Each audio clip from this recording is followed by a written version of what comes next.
मित्रों नमस्कार। मैं हूँ गांव अमीन में, मेरे मामा का गांव है और हमारे कुरुक्षेत्र का बहुत ही सुपरिचित एक ये गांव है। ये गांव अपनी बहुत सारी बातों के लिए विख्यात है, पर आज जिस विषय को लेकर जिसे कवर करने के लिए हम यहाँ पर आए हैं वो है बाबा हठीगिरी जी के विषय में। बाबा हठीगिरी जी यहाँ रोड बिरादरी में पैदा हुए हैं। करीब 200 साल पहले उनका जन्म का जो समय है वो माना जाता है और धन धान्य के वो देने वाले, पशुओं के ऊपर कृपा करने वाले वो अनन्य बाबा जी रहे हैं। उनकी बहुत मान्यता है, वो यहाँ के लोक देवता हैं। तो उनके विषय में जानकारी प्राप्त करने की बड़ी लंबे समय से इच्छा थी।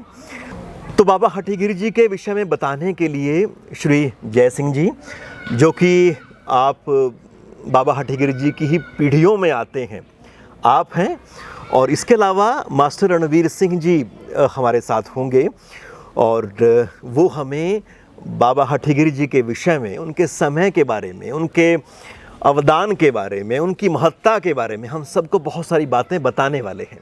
तो सबसे पहले तो हम ये जानना चाहेंगे कि बाबा हठीगिरी जी का जो जन्म होता है वो करीब करीब किस साल में होता है, आप उसके बारे में कुछ बताएं। देखो जी, जो पूर्वजों से हमने सुना है कि उनका जन्म लगभग 1824-25 के आसपास हुआ है और वो गांव अमीन में ही पैदा हुए। उस समय वो जब थोड़ा सा अडल्ट हो गए तो पशु चराते थे। वो पशु चराते चराते यहाँ सूर्यकुंड के पास एक बहुत बड़ा तालाब था, उसमें भैंसे बैठा करके, और जहाँ हठीगिरी बाबा की अब ये समाधि है, यहाँ एक महात्मा बैठे थे। वो महात्मा को देख करके उन्होंने उसको प्रणाम किया और उन्होंने कहा कि महाराज जी सेवा बताओ। अरे बच्चा ठीक है, नहीं महाराज जी, क्योंकि भोजन की हमारे देश में पहले से ही एक विशेष परंपरा रही है। वो कहने लगे भी मैं आपके लिए गांव में से भोजन लेके आता हूँ। तो वो दूध और चावल ले आए।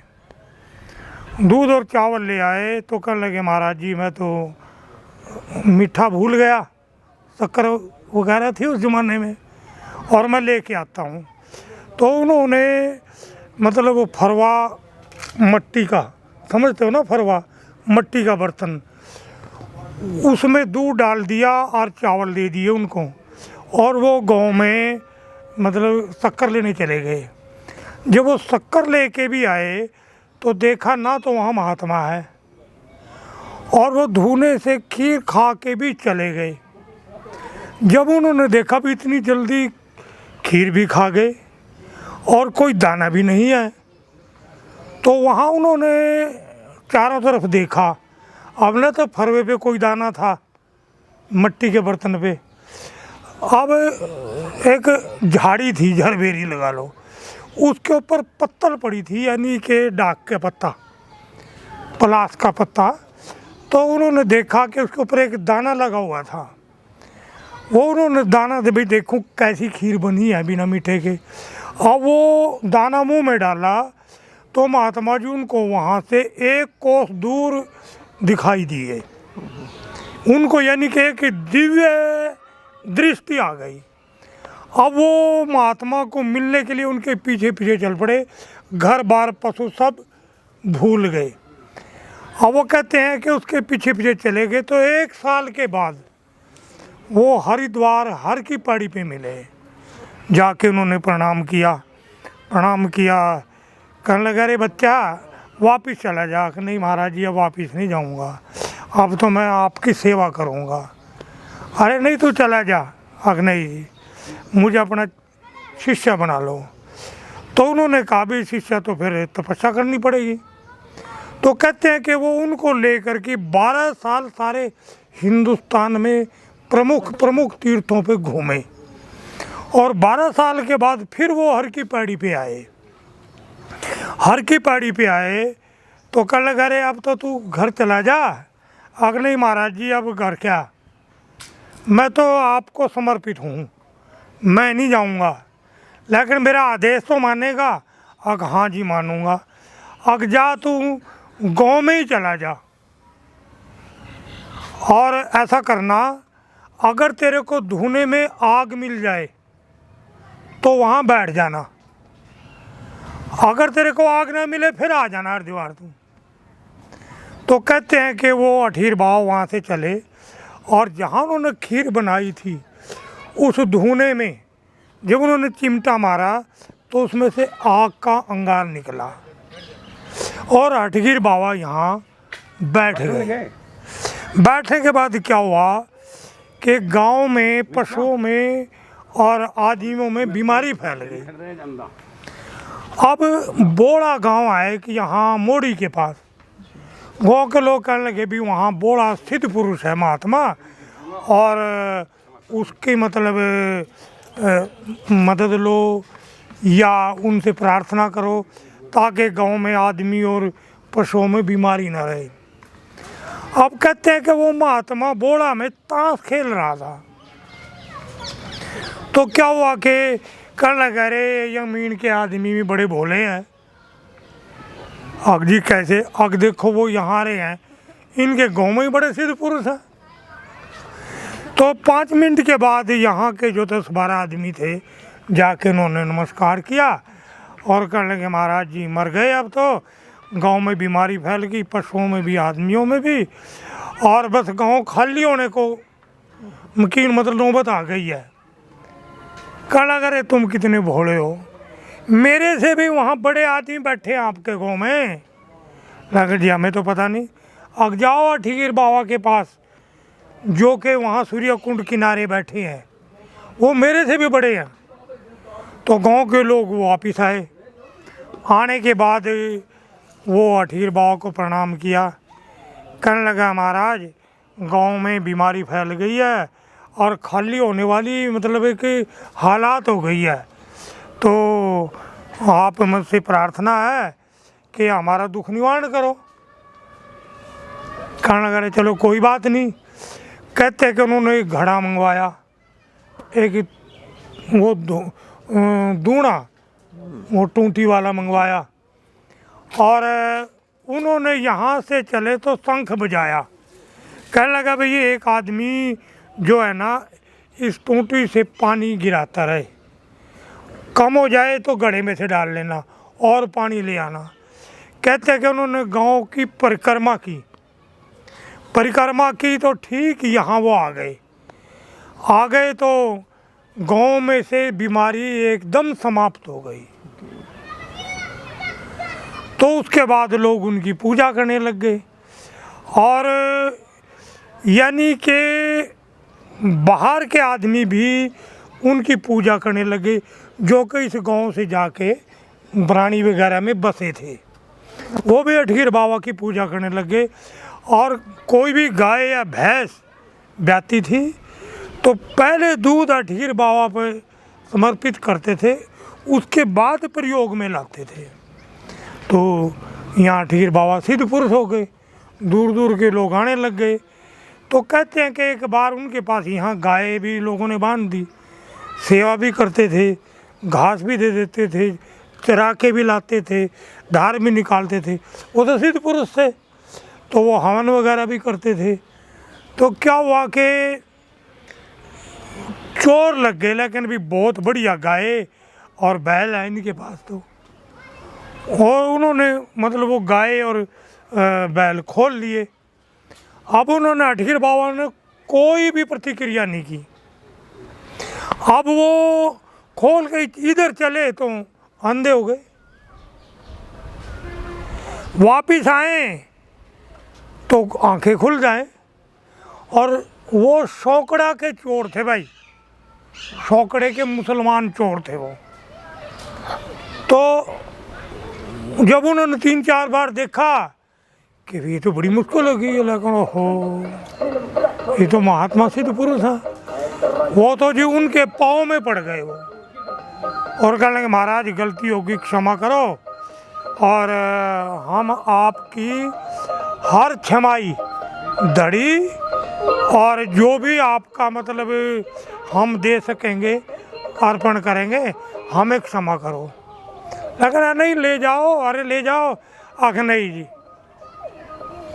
तो कहते हैं कि वो शौकड़े से यानी कि कई सालों तक यहाँ अनाज उठाते, पहली दड़िया ठीर बाबा को देते, दूध भी लेके आते। तो ऐसे ही ग्वांड के जाए तो उन्होंने भी उनकी सिद्धता को देखा और वो भी पूजा करने लग गए। अब भी गांव ग्वांड के लोग इनकी ठीर बाबा की पूजा करते हैं जी। अच्छा, एक आप ये बताएं कि आपने कहा कि जब वो एक एडल्ट एज में आए और उसके बाद उनमें एक तरह से वैराग्य हो गया, पर उनके घर की कुछ ऐसी स्थितियां बताएं। क्या घर में कोई ऐसी स्थितियां थी जिसकी वजह से उनका वैराग्य की तरफ मन गया? घर के बारे में उनके कुछ बताएं। ऐसा है जी, घर में वो वेल सेटल थे, पशु थे, अच्छा काम करते थे, कमाते थे, घर में उनके कोई कमी नहीं थी। लेकिन एक धार्मिक प्रवृत्ति थी। जब उन्होंने वो चावल भी खाया तो उनको दिव्य दृष्टि हो गई और घर से वैराग हो गया।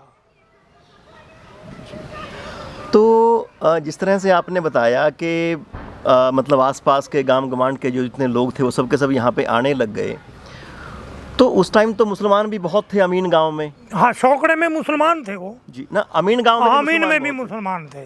तो चाहे कोई किसी की बिरादरी हो, कोई धर्म हो, हाँ, तो सब के सब यहाँ बाबा के पास आते रहे। हाँ, मुसलमान भी आते थे, ब्राह्मण भी आते थे, मतलब जो वाल्मीकि हरिजन ये भी आते थे, रोड भी आते थे। 36 बरादरी और सभी धर्म के लोग उनकी पूजा करते थे, क्योंकि बीमारी तो सभी को थी। अब 1824 के बाद मान लो 12 साल वो घूम के आए और अडल्ट वो लगभग हो गए होंगे 11-12 साल में, तो 24 और 24 48, 1848 में तो यहाँ मुसलमान भी थे, अंग्रेज़ों का शासन था। तो लगभग 1848 और 50 के लगभग ठीर बाबा यहाँ बैठे हैं और उनकी मतलब पूरी यानी कि गांव में एक उनके गुरुजी ने भी आदेश दिया भी जाओ तुम्हारी वहाँ पूरी पूजा होगी, अगर वो आग ना मिले तो मेरे पास आ जाना। तो वो उनकी आज्ञा से यहाँ आए, उनको यहाँ आग मिली और बैठ गए। बैठने के बाद अब साधु महात्मा की तो हमारे देश में शुरू से ही पूजा है, उनको उस ज़माने में मांगने की ज़रूरत नहीं पड़ती थी। साधु को तो वैसे ही बैठा हुआ दे करके दूध, आटा, चावल, मीठा सब कुछ देते थे और वो तो सिद्ध पुरुष थे। उनके लिए तो एक तरह से लक्ष्मी लगा लो, कुबेर लगा लो या कोई भी चीज़ सिद्ध थी वो तो यहाँ ढेर लगा देते। जो रिद्धि सिद्धि प्राप्त हो गई वो तो यहाँ महल बना देते। उनकी तो मतलब किसी की ज़रूरत ही नहीं थी, यानी कि वो एक बहुत बड़े सिद्ध पुरुष थे। और उसके बाद गांव ग्वांड के जितने भी लोग आए जिन्होंने कोई मन्नत की वो उनकी मन्नत पूरी हुई और आज भी होती है। और लगभग 1964 में कहते हैं कि गुरु ब्रह्मानंद जी ने यहाँ यज्ञ किया, भंडारा किया। भंडारा करने के बाद उन्होंने यहाँ झंडा, भाई कल झंडा गाड़ेंगे जी, पंचरंगा झंडा जो है। हाँ, तो क्या हुआ कि अब वो तो अमर है। कहते हैं कि रात भर उनकी कुश्ती हुई, भाई मैं इस 1 एकड़ में झंडा नहीं गाड़ने दूंगा। उनके नाम 1 एकड़ उसी ज़माने से ही मतलब ये एरिया जो है ना ये उन्हीं के नाम समर्पित है। पटवारी के कागज़ों में भी है, अंग्रेज़ों के टाइम में भी है, यानी कि उनके बैठने के बाद उनके नाम कर दिया गया है ये। तो वो कहने लगे भाई यहाँ हम झंडा नहीं लगने देंगे। तो क्या लगा, नहीं महाराज मैं नहीं लगाऊंगा। और गुरु ब्रह्मानंद जी यहाँ से चले गए। जी, यानी कि ब्रह्मानंद जी जो इतने बड़े सिद्ध पुरुष हुए हैं, इतने महापुरुष हुए हैं, हाँ, तो उन्होंने भी बाबा हठीगिर जी का जो प्रभाव है, हाँ, उसको जस का तस स्वीकार किया। हाँ, स्वीकार किया उन्होंने भी, और आज भी वो अमर हैं। अगर कोई पूरी श्रद्धा से उनको स्मरण करता है और दर्शन करना चाहता है तो वो दर्शन देते हैं। यहाँ सीताराम जी थे, सीताराम मंदिर में, वो बनखंडी महादेव को और हठीगिर बाबा को भंडारे में निमंत्रण करते और हठीगिर बाबा वहाँ भोजन करके आते थे, लेकिन उनको सिद्ध पुरुष ही पहचानते थे। सीताराम जी भी सिद्ध पुरुष हुए यहाँ और वो उनको पहचानते थे। बल्कि मैं क्या कहूँ, मेरे को कहने लगे अरे बाबा जी को देखा है, तो मैं आपको बताऊं कि यहाँ की बात है, ये पीपल खड़ा है, उनकी पीठ मैंने देखी। कहने लगे अरे हठीगिर बाबा को देखा नहीं, मैंने देखा, पीठ दिखी, इतने में लुप्त हो गए। तो यानी कि आज भी वो अदृश्य रूप में उपस्थित हैं और बनखंडी महादेव भी अदृश्य रूप में उपस्थित है। ये सिद्ध भूमि है। अच्छा, एक आप ये बताएं कि हठीगिर बाबा जी को साल में किस तरह से याद करते हैं? कोई उनके ख़ास मौके पे कोई मेला लगता है, सब इकट्ठा होते हैं, कुछ ऐसा रहता है? अच्छा जी, उनको सारा साल याद करते हैं। एक इतवार को उनकी विशेष पूजा प्रत्येक घर में, मतलब यहाँ करके दूध लेके आते हैं, मीठा लेके आते हैं, चावल या आटा लेके आते हैं, या कुछ प्रसाद लेके आते हैं, और इनकी समाधि पे दीपक लगाते हैं हर बरादरी का आदमी, बल्कि बाहर के आदमी भी। तो हर रविवार को उनकी सारा साल पूजा होती है जी। तो अच्छा, अपने आप में ये बहुत ही बड़ी बात है कि आम तौर पे हर एक गांव में जो पहला पशु का जो दूध होता है वो, या उसका कोई उत्पाद होता है, वो खेड़े पे जाता है। हाँ, पर यहाँ खेड़े से भी पहले बाबा हठीगिर के पास आता है। हठीगिर बाबा के पास आता है। मतलब है कि सभी बरादरी के लोग हठीगिर बाबा पे दूध अवश्य में लाते हैं। तो मास्टर जी, हम ये समझ सकते हैं कि जिस तरह से हमारे यहाँ पे पूरा का पूरा एक कृषि प्रधान इलाका रहा है, हाँ, गांव में कृषि की और पशुधन की बड़ी ही मान्यता रही है, तो जिस बाबा जी के आशीर्वाद से फिर उनका धन धान्य पशुधन पूरा विकसित रहा, फलता फूलता रहा, तो लोगों ने फिर उनको सिर माथे पे लगा के रखा। हाँ, आज भी है, आज भी सिर माथे पे लगा के रखते हैं। और हठीगिर बाबा की दड़ी सबसे पहले निकालते हैं।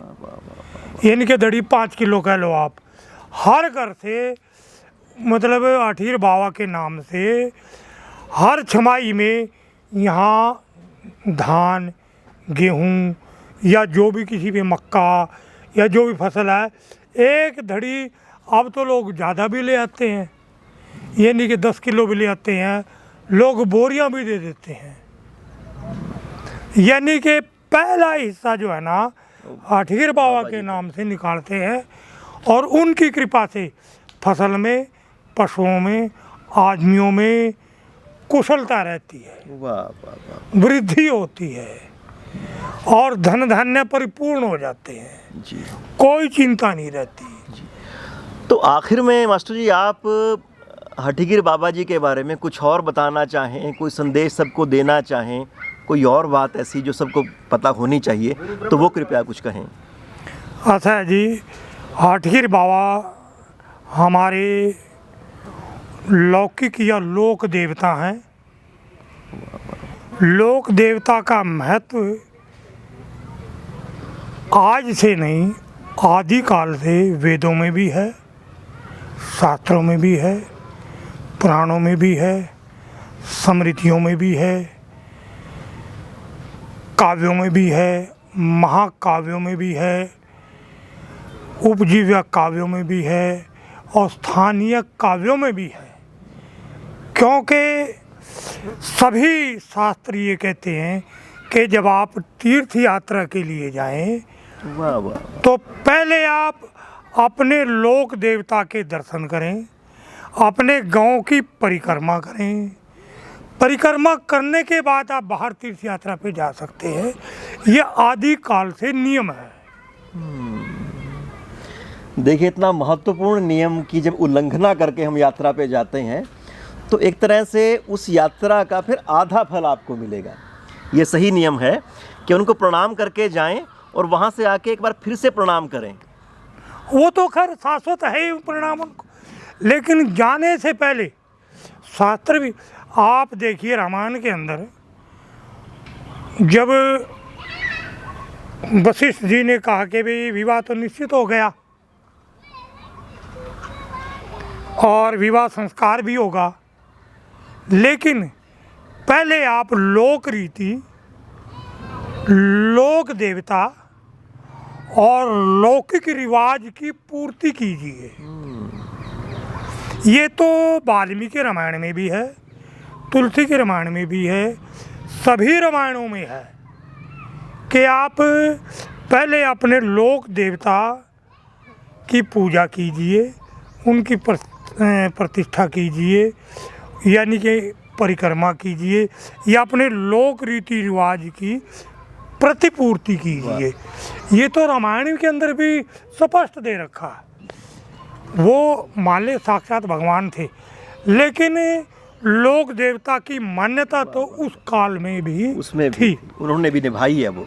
और इसीलिए मैं वेद शास्त्र पुराण काव्य उपकाव्य का आपको उदाहरण दे रहा हूँ कि उस काल में भी लोक देवता, ग्राम देवता, गांव की परिक्रमा अनिवार्य थी। विवाह शादी में या किसी और कार्यक्रम में हाथीर बाबा की पूजा करते हैं, मस्तक नवाते हैं और इनका आशीर्वाद लेते हैं कि भाई हमारा जो भी शुभ कार्य है वो ठीक तरह से संपन्न हो जाए, और हो जाता है। अच्छा, एक आप ये बताएं कि आपके परिवार में बाबा हठीगिरी जी के बारे में किस तरह की यादें हैं, उनके जीवन के बारे में, उनके बचपन के बारे में कुछ बताएं कि कैसा उनका समय रहा।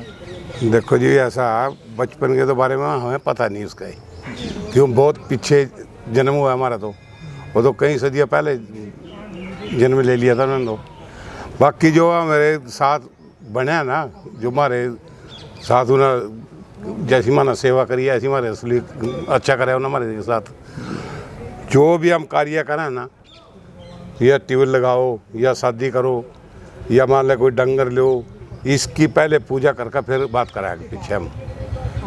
बाकी रह गया हमारा परिवार में, जितने भी हमारे परिवार है उसमें ये दूध में जो थोड़ा लस्सी गिरेगा ना जमने वास्ते, वो बिल्कुल नहीं गिरते हम। अच्छा, वो वैसे ही बिना उसके लस्सी के जमेगा हमारा दूध।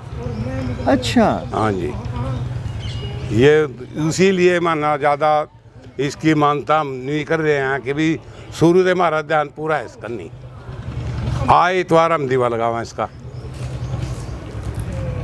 मेरे परिवार में तो कोई भी हो, मान ले हमारे जितने भी घर हैं नहीं अपने मेरे परिवार के, सारे यहाँ दीवा जरूर लगाएंगे आने इतवार ना। जो प्रसाद बांटेंगे या भंडारा देंगे इसके नाम से देंगे हम। तो मित्रों, ये था गांव अमीन से बाबा हठीगिरी जी के विषय में एक विशेष कार्यक्रम। हमने ये सोचा कि जो पूरे के पूरे क्षेत्र में एक लोक देवता के रूप में विराजते हैं, उनके विषय में हम भी जानकारी प्राप्त करते हैं और आप सब तक उसे पहुंचाते हैं। तो सभी देवताओं की, सब परंपराओं की अपनी तरह से मान्यता है, उनका अपना अपना महत्व है, पर जो लोक देवता हैं, स्थानीय देवता हैं, सबसे पहले उनका स्थान आता है और उन्हीं की सिद्धि के बाद बाकी सब सिद्धियां बनती हैं। और एक और बात, हर एक लोक देवता के साथ बहुत सारी जनश्रुतियाँ, हमारा लोकाचार, हमारे इतिहास के पड़ाव, हमारे सांस्कृतिक विमर्श जुड़े हुए हैं।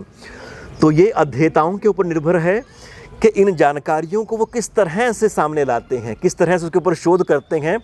तो हमने हमारे साथी संदीप जी से निवेदन किया कि वो इसके बारे में थोड़ा सा प्रबंध करें कि जानकार लोगों से हम बात कर सकें।